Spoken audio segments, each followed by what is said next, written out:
got 20 minutes left. This is the last session for the day.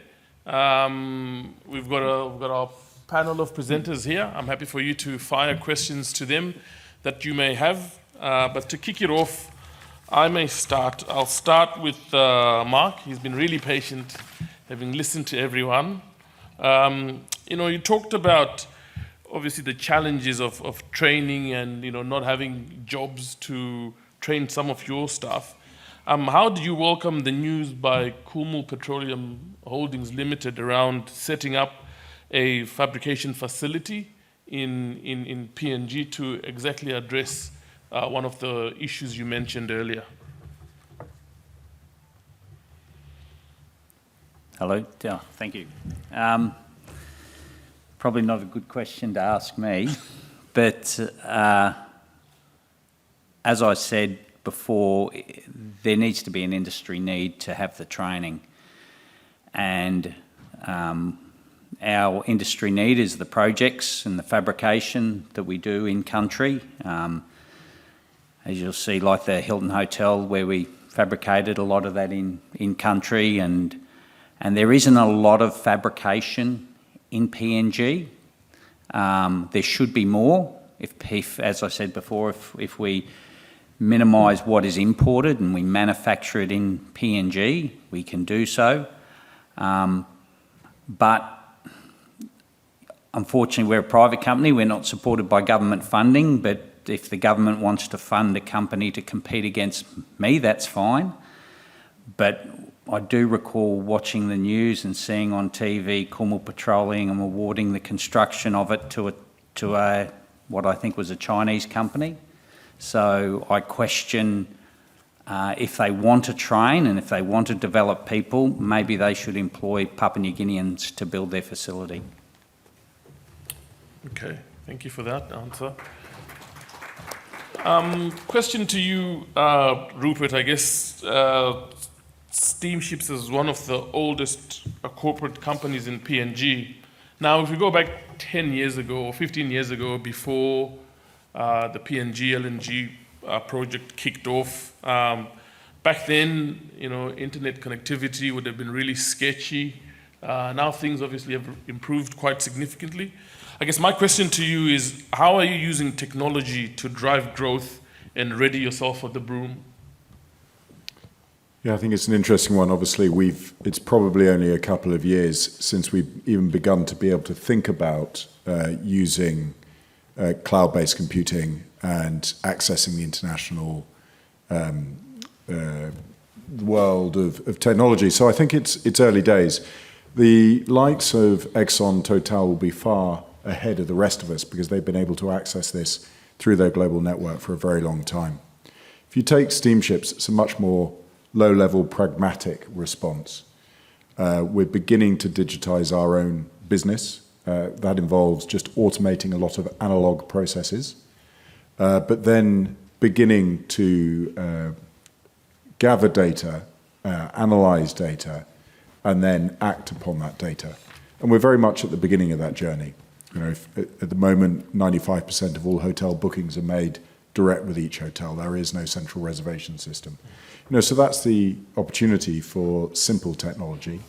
And then Randy referred to the greening of the transportation industry. That application of practical technology, fuel-based technology, applies to steamships just as much as it does to Swire shipping.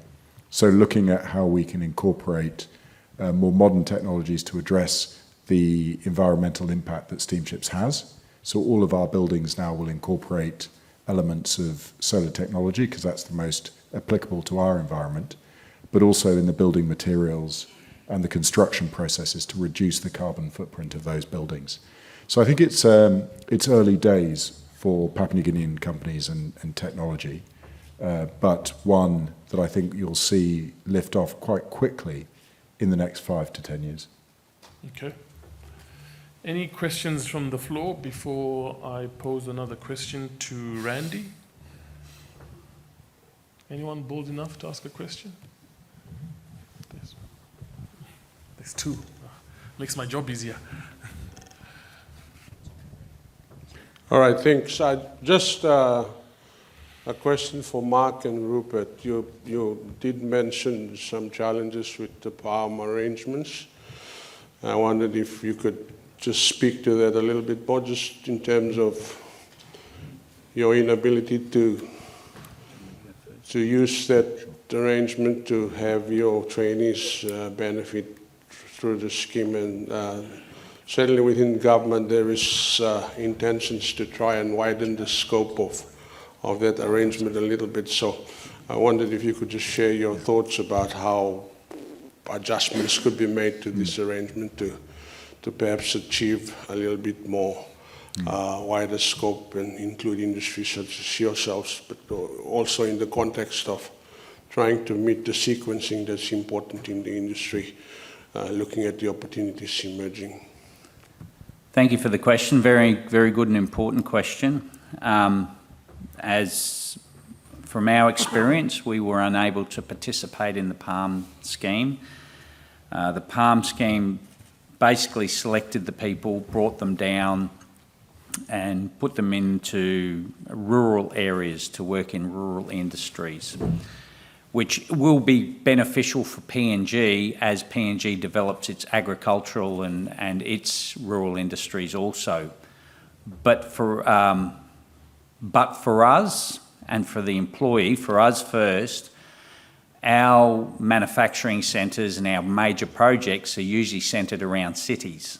And so they don't allow you to bring those PALM scheme employees to cities or close to cities. They force you to employ them in the rural sectors of Australia. So that meant that we couldn't employ them or couldn't utilise people on the PALM visa, which meant we have to go through a lot more costly and expensive and timely visa process.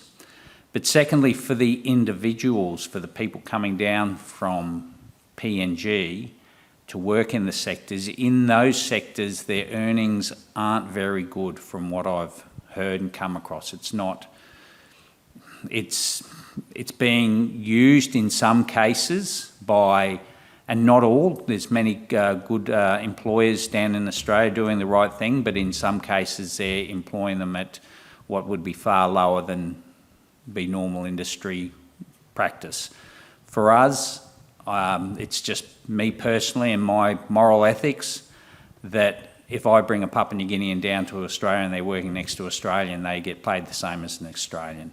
So some of our guys that are working in Australia are earning anything from 2,500 Australian dollars a week in the hand after tax, up to some were earning about 4,000, depending on the projects they were on. So it was very humbling for me when they come back to PNG and I get this beautiful email or call from them saying, "Thank you, boss, I've been able to come home and buy my family a home and put my kids through an education or get some medical treatment that they weren't unable to get." So it was very humbling for me, but we have to do it through the standard 400 series and 600 series visas. Unfortunately, we can't do it on the PALM scheme. It'd be great if we could, and if a G2G delegation could try and improve that, that would be great.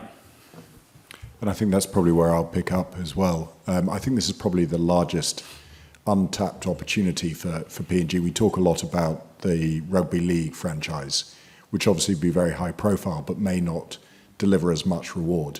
If we can get 5, 10, 15, 20,000 Papua New Guineans working in Australia and gaining those skills at a decent wage, that will be transformational. I mean, just think about our neighbours up in the Philippines, how transformational labour mobility has been. So for steamships, what we were looking at, we've got a demand in the engineering space as well, motor mechanics, electrical mechanics, HVAC, all of that side of the business. What we were looking at in particular was on the hospitality space, because we felt that was the easiest one to get right. We would sponsor people through TVET and TAFE, the hospitality and the various training colleges would take them on to the Coral Sea Hotel Group for a year or two to get the requisite experience. We would then work with them to get down to Australia under PALM, and we would take them back. But we haven't been able to get a single individual through that process yet. They've done the training, they've come to work for us, but we can't get them to Australia. And I think there's three barriers. The first is, well, the first two are reiterations of what Mark has said. Yes, it applies to the hospitality industry, but it doesn't apply to any significant cities at all. It's all rural cities. And so for the Radisson or the Grand Pap, for Ella Beach Hotel, we don't want people to go out and work in far-flung places to fill a need. We want them to gain experience of working at high-quality five-star hotels. That's what PNG needs. And that, for us, is a real challenge to get over. So the first is the location, the requirement to be in urban areas. The second is the industries that the scheme targets. I think PNG would benefit for labour mobility under a much wider range of vocational needs and trade skills. And lastly, the whole process is very bureaucratic. It's bureaucratic on the Australian side, and it's fairly bureaucratic on our side as well. And so finding a mechanism of unlocking that easily will be critical to actually make it move forward. And what I would say is if we're able to generate excitement within the PNG working community, showcase the success stories, because there are beginning to be some, albeit small in number, that will start meaning that there's a push, there's a supply push. Our young people want to aspire to get onto these schemes. They put pressure on businesses like Mark's and mine.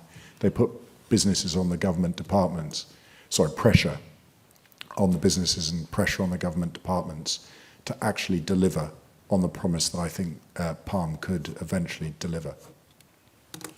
Just to add to that, thanks, Rupert, I believe the skill shortage in Australia is in excess of 250,000, so it's not a small skill shortage, and we really struggle getting people in Australia. So us bringing down our PNG workforce is such a benefit to us and enables us to deliver our projects. But just on what Rupert said, if we could get a small amount, just 20,000 down to Australia working in our, to help fill the skill shortage down there, that's probably worth about 32 billion to PNG, Australian a year. So it's definitely, and it would have a huge economic benefit to Papua New Guinea if we could get more Papua New Guineans working down in Australia. Sorry, there was another hand before you. We'll come to it.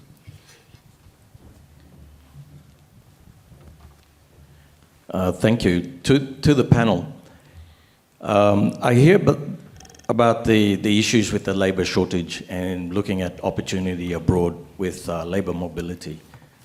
But what about what are your companies proactively working in country to counteract that? So you're training, you're developing Papua New Guineans, and you're meeting your project requirements, because we're on the onset of Papua LNG, and you're going to have the same impact, same issues as what we had with the PNG LNG.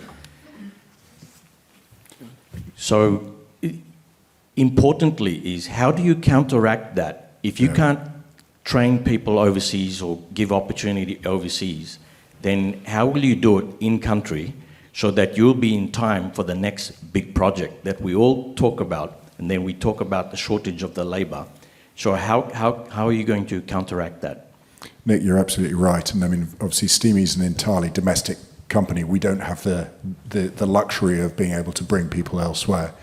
I think one of the challenges that we all have is we have this obligation to train and develop. Normally you would be able to suck people in and layer on top of them the additional skills, the technical skills. We're having to start at a much more basic level. And there's no way of escaping that. So the obligation is on us. You're absolutely right. From Steamships' perspective, we try and do that in the way that we deliver our philanthropic spend, our community grant spend. There's a lot of things to spend money on in PNG, but we've chosen to focus on education. So we give away a lot of money to schools to get these things in place, but also work with the TVETs actually to sponsor students, good students, through there. So I think it was about a month and a half ago we announced a scholarship program for both short-term TVET students and university students. So that's 10 university students every year, 5 TVET every year. So, And that's small, but if enough companies do that, that's an important step at into the managerial level. But if what we're really talking about is the bulk of the workers, the bulk of the skills that are required, that's a lot of vocational training.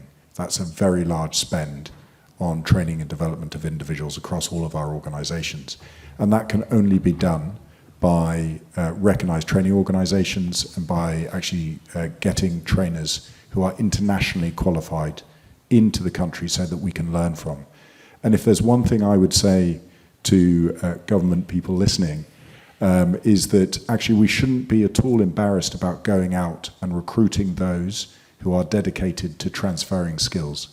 It's not a bad thing to be issuing visas to those who are prepared to come in and work on transferring skills, because that's probably the fastest way we can upskill our Papua New Guinean workforces. Don't be embarrassed about it, encourage it and celebrate it. Yeah, I just want to add to Rupert's point, and from a Swire shipping point of view, I think over the last 7 years, and we don't have hundreds of expatriates working in our business, but we had something like 10 expatriates about 7 years ago, and today we have been able to localize half of those roles, including moving some of our people from Papua New Guinea to Australia and to the Solomon Islands as well, to work as expatriate workers. So Papua New Guineans actually moving to the Solomons, for example, to take on expatriate roles. So it's a huge push forward. I mean, obviously we have a training obligation as part of the visas for expatriate staff that we bring in, but I think we've gone over and above that. And it's pretty straightforward. I think in my slides I showed Jeffrey, who in the next 3 or 4 years will probably be working in one of our senior roles in Singapore. And this is possible only because I think we have a proper training regime that we adopt, our intention is not just to make the expatriate roles in Papua New Guinea changed over to nationals, but also, more importantly, those staff that we have to train and for them to work overseas. So we have, this is one of the key things about Swire, and the family, our shareholders are absolutely passionate about Papua New Guinea. And this is something they love absolutely to see, this change, the step change. So it happens both ways, not just what we can do locally, but we can do a lot locally to make sure we're building that base for the future. Absolutely. All right. Just one more last question. I'm conscious that we're about to get to 2:30 now. Thank you. My name is Paul Nero. I want to just recall some historical perspectives to these discussions. I'm sorry that this room is the numbers are not here. In fact, I want to thank you for what you're doing.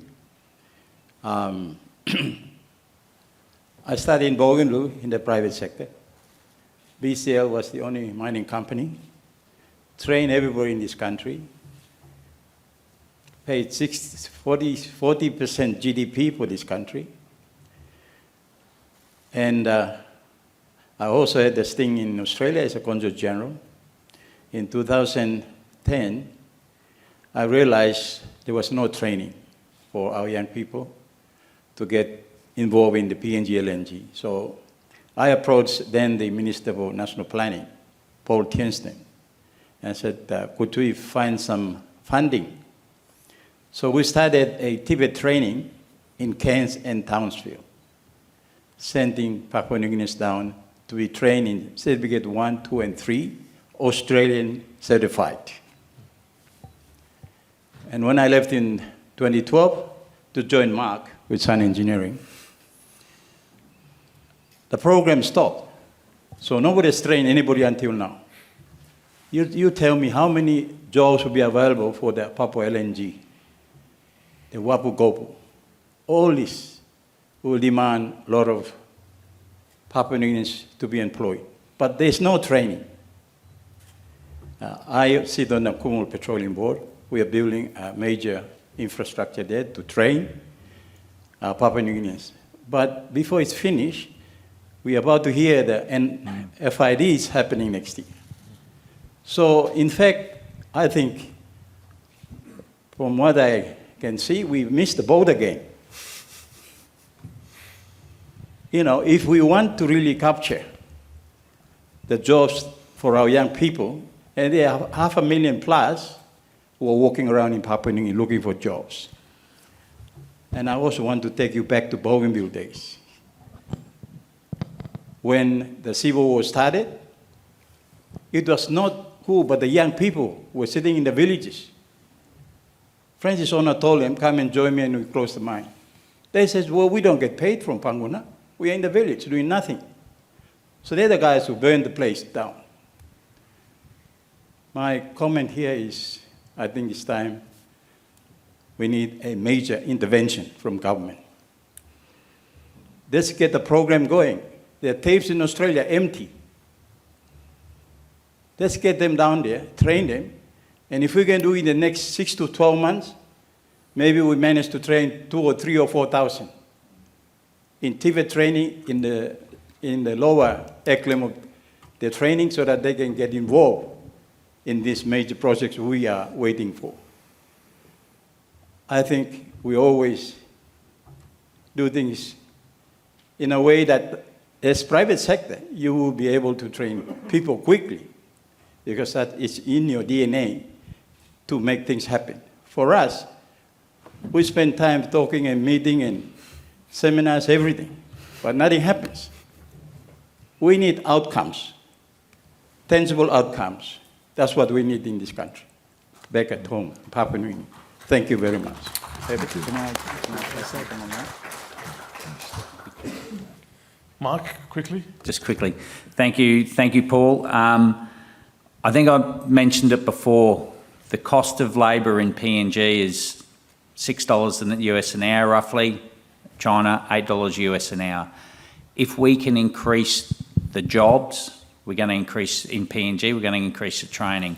But also, there's a huge potential for PNG to be a manufacturer to export to other countries. We just got to make the import-export process easier, which we have the masters of that industry sitting next to me.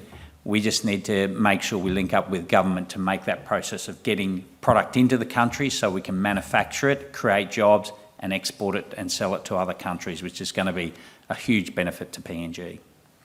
Kumar, I'm conscious that we haven't had any words from you. Any last words from you before we close the session? I think from the Theodist perspective, a lot of our employees are grassroots. They're showroom staff, POS staff, warehouse staff, and so forth. I mean, one thing we do see is the rates of literacy and financial literacy, ability to write English and all that is going backwards. You know, when we do entry-level tests, when we have people come in for some of these jobs, and some of the other business leaders I've spoken to that also recruit at that level, we do see some challenges around that whole basic English and basic mathematics. So I think it is something that we do need to also pay attention to. You know, the schools, starting from early education, going into primary school, going to secondary school, we do need to lift that game up so that at least at that grassroots level, the foundation is strong. All right, thank you very much, gentlemen, for preparing and engaging in conversation with the rest of the room. Ladies and gentlemen, this comes as the conclusion of our session, so one more round of applause to our panelists. And this is the end of the formalities for the investment conference. So thank you once again, and have a Merry Christmas and Happy Holidays.